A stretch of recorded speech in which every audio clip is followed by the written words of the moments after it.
In this exercise, we're going to add a few more custom guidelines, and these guides are going to help you and I achieve the same results. After all, we're drawing this together from scratch. I've gone ahead and saved my document so far as trueromance.ai, found inside the 04 line art folder. And you may recall the latest version of the final heart. It goes by the name fussyguides.ai. And after drawing the heart, I figured out that each lobe, that is each half of the heart here, was 224 points wide, as well as half of 224 or 112 points tall. And so we're going to create guides at those positions. So I'm going to switch back to True Romance, and I'm going to twirl open layer 1. And you know what? As long as we're here inside the layers panel, let's go ahead and rename this layer. I'll go ahead and call it Guides. And I'm going to change its color from light blue to gold. And that gives me sort of a lightish orange color. Click OK, and that changes the color of the layer. Now, what does that mean? It means anytime something's selected inside the illustration window, it will have that color associated with it, which is really valuable when you're working in progressively complicated documents inside of Illustrator. It's great to know what object goes with what layer, and you can see it right there in the illustration window. But here's a little bit of a bug. This group should not have a blue line in front of it. It just hasn't gotten updated properly.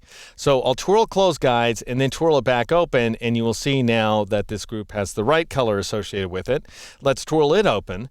This group right here is that object that I drew using the rectangular grid tool. And we can see what's what by meatballing. So if I meatball this guide, I see that he's the outermost guide right there.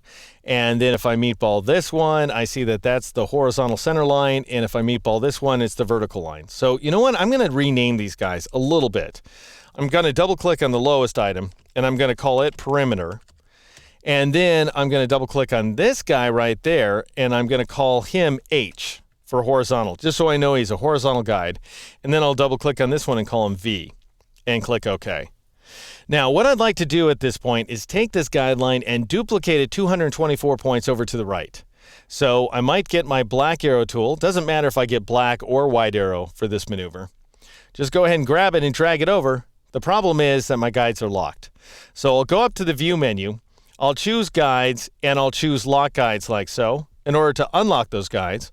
And that's Control-Alt-Semicolon or Command-Option-Semicolon on the Mac. But tell you what, I don't really recommend that you memorize this keyboard shortcut because it doesn't provide immediate visual feedback. And after all, you really need to check whether Lock Guides is the problem or not, and you're only going to see that by taking a look at its check mark. Anyway, it is checked, so I'll turn it off. And now I'll be able to grab this vertical line, but I can't just grab it with the black arrow tool. If I try, then I'll select the entire group. So I will instead meatball V and only V, and then I'll move it over. But because I want to precisely position it, I need to bring up the transform panel. Now this little guy is getting in my face here, so I'm going to go ahead and close it. I can always bring it back up later.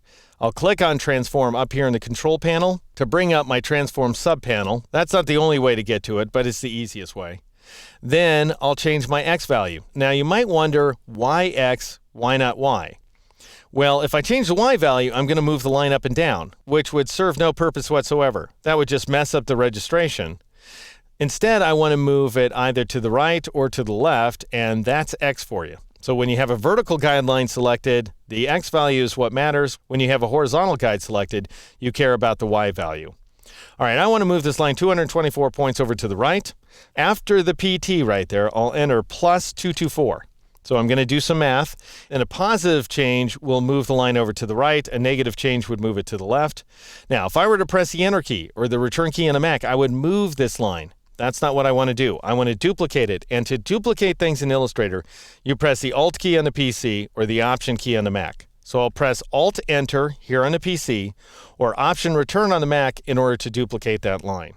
And we have another V guideline. All right, let's click on the first one again to make it active, the center line there. And then I'll go up to Transform once again. Click after that X value and enter negative 224, so minus 224, and then press Alt-Enter or Option-Return on the Mac to create a guideline 224 points the other direction. All right, so that's enough vertical guidelines. Now we need to add 3 more horizontals. I'm going to meatball the H item right there. Go up to the Transform panel, change the Y value this time. Notice I'm changing the Y value, though, to 60. I'm not adding or subtracting, and I'll press Alt-Enter or Option-Return on the Mac to create a new guideline 60 points below the top of the artboard. Now I'll go up to transform once again. I'll click after 60 points and I'll enter plus 112. Now, why am I entering plus 112? Well, that's going to move this horizontal guideline downward 112 pixels. So plus moves the guide down, minus moves it up. And of course, 112 is half of 224. That's the height of the lobe there of the heart.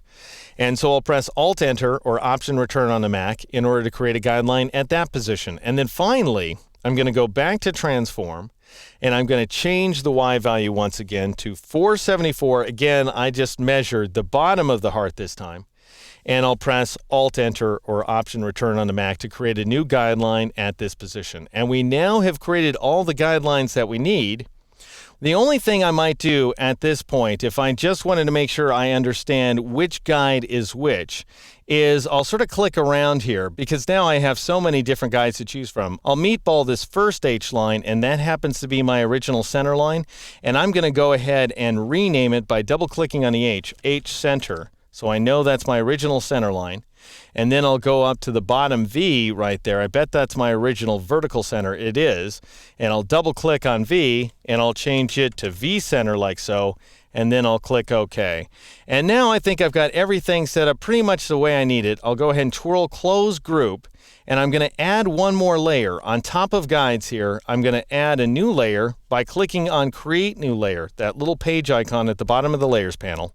And that goes ahead and makes the new layer called Layer 2. But I'll tell you what, I want to name that layer as I make it. So I'm going to press Control-Z, Command-Z on the Mac to undo that layer. And instead of clicking on this new layer button, I'm going to Alt-click on it or Option-click on a Mac. So we're seeing a couple of different purposes for Alt or Option clicking.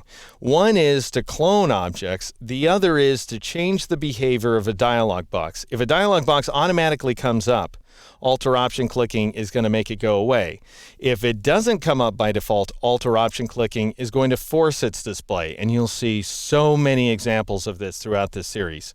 Anyway, I'm going to go ahead and call this layer Drawing, and I'm going to change its color back to light blue, which is a great default color for a layer. And then I'll click OK, and we now have a new drawing layer, and we're done. Now you can go ahead and update your document if you want to, and join me as I demonstrate how to draw a Valentine in the next exercise.